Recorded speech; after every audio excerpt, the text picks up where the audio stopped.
Today's review is for the 10th book I've read of Stephen King's Carrie. I have yet to sit and fully watch the film, but this book captivated me so much that I read it in one sitting, which helped the fact is that it's pretty short.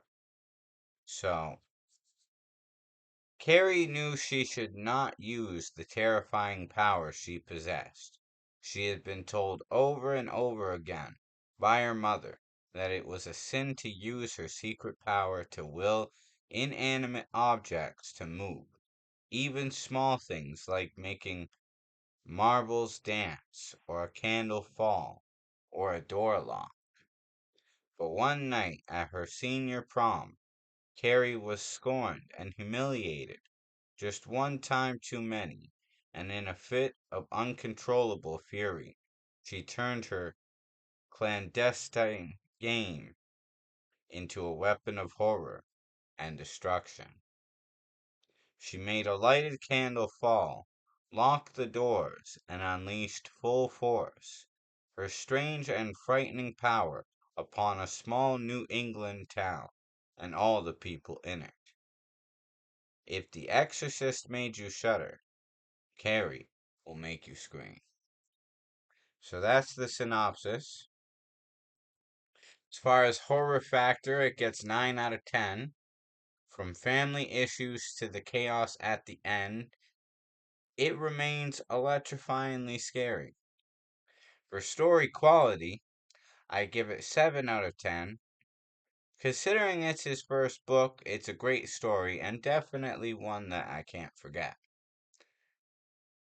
Suspense Intensity gets a 9 out of 10. It climbs and climbs until finally plummets into the explosive conclusion. For memorable characters, I give it 8 out of 10 because you feel for the characters strongly whether you love, hate, or fear them. Overall rating makes this 33 out of 40, with 9 out of 10 for horror factor, 7 out of 10 for story quality, 9 out of 10 for suspense intensity, 8 out of 10 for memorable characters, totaling up to an overall rating of 33 out of 40. Quite a great book. Read it in one night because I just couldn't put it down. And as for my final thoughts on it, this was a thoroughly enjoyable read. It surpassed my expectations, and it was way better than I expected it to be. One that if people didn't think it was good but had never read it, I would say fairly give it a chance because you might actually be surprised because at least in my opinion it was better than it would might seem to be anyway. But yeah, no, I what I really liked about this one was some of the scariest parts in this whole book were the most realistic things. And I mean, when I originally read this book, I hadn't seen the full movie, but I had actually watched someone review the whole movie, so I kind of know exactly how the whole story goes according to the film. And what I would say is the book is actually a lot better in that regard that a lot more happens, especially in the ending. Like the explosive climax I was talking about that the book describes that happens near the end, when she gets humiliated at prom. Everything that happens after that gets cut down to such a minimum scale and slightly changed in comparison to how much darker it is in the book.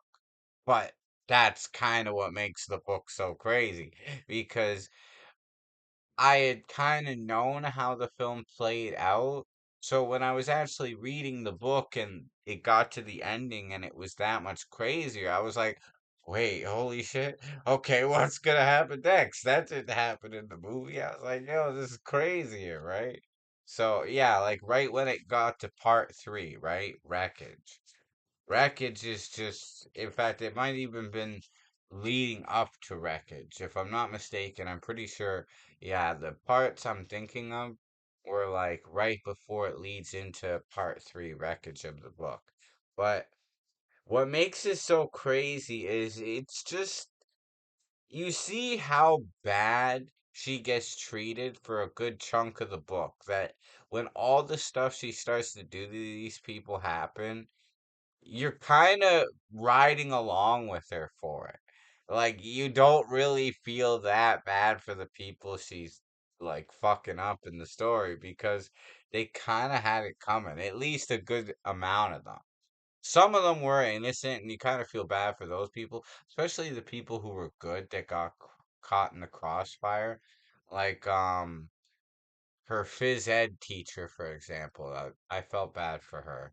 But yeah, overall, like I said, what makes this book just really good is it actually just builds and builds and builds right to like near the end. Like we'll say even probably halfway. It's like it really climbs like a roller coaster, but it climbs so high in building like all the tension that when it does descend and everything just kind of goes to the wind and it becomes chaotic, it kind of perfectly balances out the equation. Like where it started with its low is how low it ends, and that portion in between, that drop, is just brutal. Because it actually seems like fairly hopeful as a story in the beginning part of it. Like if you didn't know the story and you were just reading it for the first time, you would actually think that the story had the promise of hope to it until you get to a certain point and then you're like, "Oh no. Everything's going to hell now." But yeah, this is the review anyways, and I'll share a few review comments from other people just to give you an example how good the book is before we go. Carrie is gory and horrifying. You can't put it down. Chicago Tribune. Carrie is eerie and haunting. Sheer horror. Publishers Weekly. Carrie is shivering, shuddery, and a macabre of evil. Pittsburgh Post Gazette. Carrie is excitingly suspenseful, highly unusual. The Anniston Star. Carrie is chilling, bloody, unforgettable, unspeakable horror. South Bend Tribune. Carrie is wild and shattering. Kirkus Reviews. Carrie is bizarre, stunning, nerve-jangling terror. That's the Albaline Reporter News. Carrie is fascinating, engrossing, unputdownable. Escondido Times Advocate. Carrie is a terrifying treat. Library Journal. So, yeah, all those reviews had good things to say about it, and I wouldn't really say any of them were wrong. So, yeah, definitely go check it out if you're interested and you haven't checked it out. As for any updates with me as Super Kami Guru Alucard, I got a lot of mixing to do as far as my music, and then I'm gonna start mastering it in the future. I'll probably have 5 to 6 new albums dropping. And then, of course, there's already one scheduled to drop, which is the return of Super Kami Guru Alucard after my hiatus, in September 12th, which is the same day that my debut album dropped, and Nail Gun, actually. So, yeah, that's dropping then. And then I'm also gonna do a live album discussion for Hood Tales from the Shadow Realm probably sometime next week. And definitely gonna keep trying pounding out these reviews. I'm still reading Christine, but I haven't really done as much with my Stephen King journey lately, just because I've been working on my own stories a lot. I finished my second book, which is a book of short stories, and then I got an idea for a third book, so I just started writing that, and already I've got like 34 pages of it, right? So it's just been pouring out of me. Anyways, till next time, hope you enjoyed the review, and next one will be 11. So stay tuned for that, and till next time, have a great day. Super Kami Guru Alucard. Peace out.